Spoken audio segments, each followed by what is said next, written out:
but Duke said that NG's kind of purpose on this roster is to be more of that calming voice, to be more of a shot caller. He showed some competitive games in the LFL on the Skarner. I expect him... These dragons in a slow game are going to be really big because Infernal Drake, or rather Elder Dragon, can just end a game. And the fact that we have gotten rid of both... Including the Yuumi on the Skarner, which obviously empowers him to be more of a threat. Uh-oh. That is a very bad time to be sleepy in the mid lane. And here we go, Melitza. Definitely not the debut you were looking for. First difference in itemization to where the Graves would actually like to be. And now we see, honestly, a flawless use of the Rift Herald. Now, that's not the biggest deal. Most teams are pretty good at using it now. Pulling the trigger first on getting their tank grouped up with them. And it looks like this time around it's Schalke. More control over the pit. Walk up to the dragon. Scryer's Bloom. She will be able to move into the area and deny a little bit of this vision. Now we see Graves moving down to the wave out. He's TPing from behind. A good ult here could get a lot done, but Lorax is going to come over the wall. Lorax goes over the wall. Lorax is going to steal it. That's going to be massive, but KazaLoLL has thrown his ult into the fray. He's going to get locked up, though, and he's not going to be able to fire the ult back. W1D1, meanwhile, buying so much time on the backside. The front line might be dead before this fight even kicks off, but Schalke's trying to turn it. Melitza's still alive. So much damage comes in. Cabo's still living. Melitza's still alive as well, and Comp is going to be unkillable for now, but Yuumi will not transfer, and that means there's not enough healing to keep KazaLoLL alive. That said, Comp is playing like a man possessed. They're continuing to push forward here. Suddenly Vitality looking pretty damn fine in this game. 2.5 items on the Ezreal. Bits and pieces here from the Dyson. All I'm saying is the fact that we don't have a Viking sponsor yet is astonishing. There are so many 80 carries who just power farm in our league when they're given Aphelios. It could be a great opportunity. That's all I'm saying. BD, let's make it happen. The Dyson power farmer of the game. Upset every game. And Laos Biko also makes vacuums, in which case it's the Biko power farmer of the game. Regardless, NG is going to grab this one, interestingly uncontested. Fights is now cresting past 25 minutes. We're probably going to see a lot more of them. It's just the outer towers are kind of finally being picked up. Predator is being popped here. NG now running forward. He's trying to eye out a target. He's going to flash forward. The Lulu has been cut out. She didn't get a chance to Whimsy, and that means it's all but over. Goodbye to Nukesalot. He's going to get knocked out on that one. Big team advantage for now. Schalke, can they turn this one back? But now Comp is on the hunt. Paired.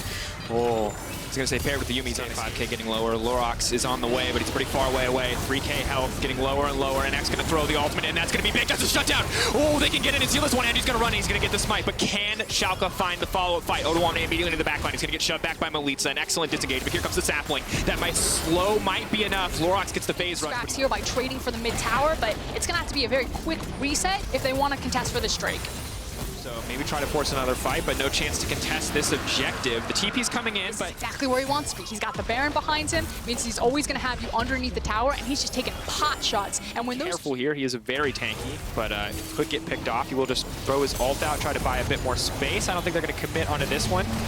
One Horn coming in, and Axe going to throw his ult out. Big damage to chunk out. He's got their summoner spells. The Maokai ultimate has back up. This is it. Ooh, 4 members hitting there on that one. Unstoppable now. W1D1 wants to back off. The cat ult has been used. W1D1 is going to flash out to safety. Schalke really not set up for success there. They get the Yuumi ult, but clean take there from Vitality. They just really weren't set up for what Aphelios' guns he had available. Maybe next time it's better. So here we go.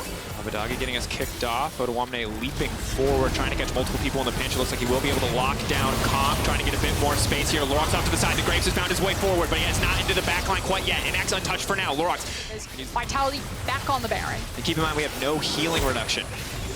On the side of Schalke, no fear. 3K getting lower and lower. Lorax looking for his hero moment, but Comp coming right over the wall. They've taken the Baron. Very different. They're probably not fighting for Worlds tickets, but almost kind of fighting to survive or fighting to have a... Hasn't been hitting the backline, and that's been one of the big problems in the first place, so I'm still, I think, rightfully concerned. You gotta go through the front line first, and here we go. W1D1 trying to kick it off. Big damage now coming in from Inax. Immediate use of the QSS. W1D1 taking a ton of health there, but that's going to be the blue ult now coming in. Infernum not going to be enough. Comp still unkillable. Absolutely. Abadagi has to run for the hills, and this is just a slaughter. Comp playing with his food. He can leap forward whenever he wants, but he pulls his foot off the gas. He sets his sight on the objectives, and Vitality are just dominating. They are unkillable. NG didn't take any damage. Look at his full health. He just ran and NX completely zoned him from the fight, and now Vitality are on the base.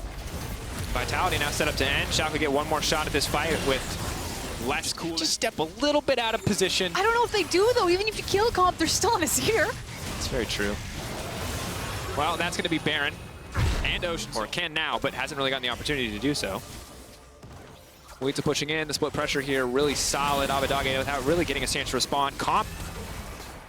I mean, Inex just kind of threw everything there. Yeah. Everyone's full health. Yumi just hops onto him.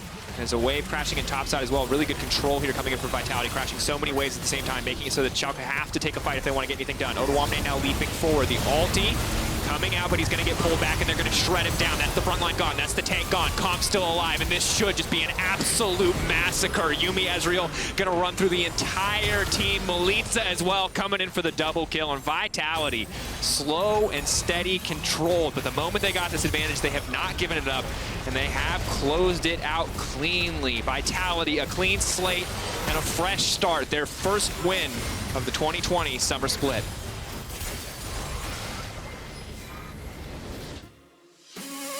Can't ask for much more from Vitality right there.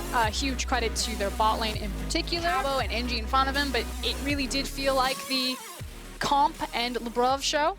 Absolutely did, but we have to give credit to NG because we talked about his play style as being kind of this leader and kind of the shot caller. And We assume from what we've been told, that's his style behind the scenes, kind of what we can expect from him. And that was, can't say for certain who called